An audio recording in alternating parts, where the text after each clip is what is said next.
সদ্য প্রকাশিত এসএসসি ও সমমানের পরীক্ষায় উত্তীর্ণদের একাদশ শ্রেণীতে ভর্তি কার্যক্রম শুরু হচ্ছে শিগগিরই।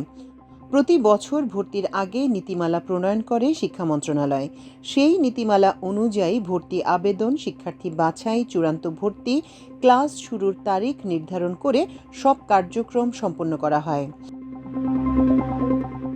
চলতি 2025-26 শিক্ষাবর্ষে একাদশ শ্রেণীতে ভর্তির একটি খসড়া নীতিমালা এরই মধ্যে তৈরি করা হয়েছে।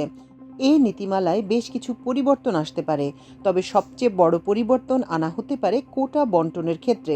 এতে নতুন করে যুক্ত হতে পারে জুলাই গণ অভ্যুত্থান কোটা, যেখানে গণ অভ্যুত্থানে আহত বা তার পরিবারের সদস্যরা বিশেষ সুবিধা পেতে পারেন। একই সঙ্গে নীতিমালা থেকে বাদ পড়তে পারে মুক্তিযোদ্ধা কোটা।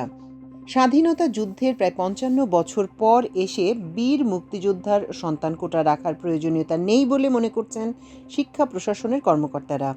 এজন্য এ কোটায় কলেজে ভর্তিতে আসন ফাঁকা বা সংরক্ষিত রাখার যৌক্তিকতা দেখছেন না তারা।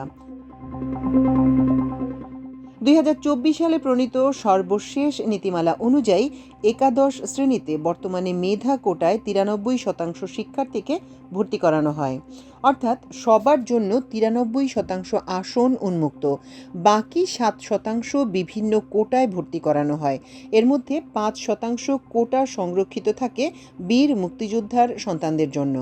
বাকি 2% শিক্ষা মন্ত্রণালয় এবং এর অধীনে 28টি দপ্তরের কর্মকর্তা-কর্মচারীদের সন্তানদের জন্য রাখা হয়। ঢাকা বোর্ডের 2 জন কর্মকর্তার সঙ্গে কথা বলে জানা যায়, চলতি শিক্ষাবর্ষ থেকে কলেজে একাদশ শ্রেণীতে ভর্তির ক্ষেত্রে সব ধরনের কোটা প্রথা বাতিল করার পক্ষে মতামত দেবেন তারা।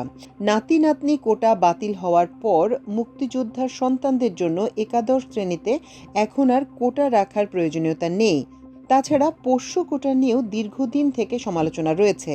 মন্ত্রণালয়ের কর্মকর্তা-কর্মচারীদের সন্তানদের এ সুবিধা দেওয়ার পক্ষেও নয় শিক্ষা বোর্ডগুলো। তবে ভিন্ন কথা বলছেন শিক্ষা মন্ত্রণালয়ের কর্মকর্তারা। তারা বলছেন, নতুন করে কিছু কোটা যুক্ত হতে পারে। 24-এ ছাত্র জনতার গণ অভ্যুত্থানের পর এবারই প্রথম কলেজে একাদশ শ্রেণীতে ভর্তি শুরু হচ্ছে। অনেক জুলাই যোদ্ধা এবার এসএসসি ও সমমান পরীক্ষায় পাশ করেছেন। তাছাড়া অনেকের পরিবারের সদস্য এবার একাদশ শ্রেণীতে ভর্তি হবেন। তাদের জন্য সীমিত হারে জুলাই যোদ্ধা বা জুলাই শহীদ পরিবারের সদস্য কোটা রাখা হতে পারে। মাল্টিমিডিয়া ডেস্ক, আমার দেশ।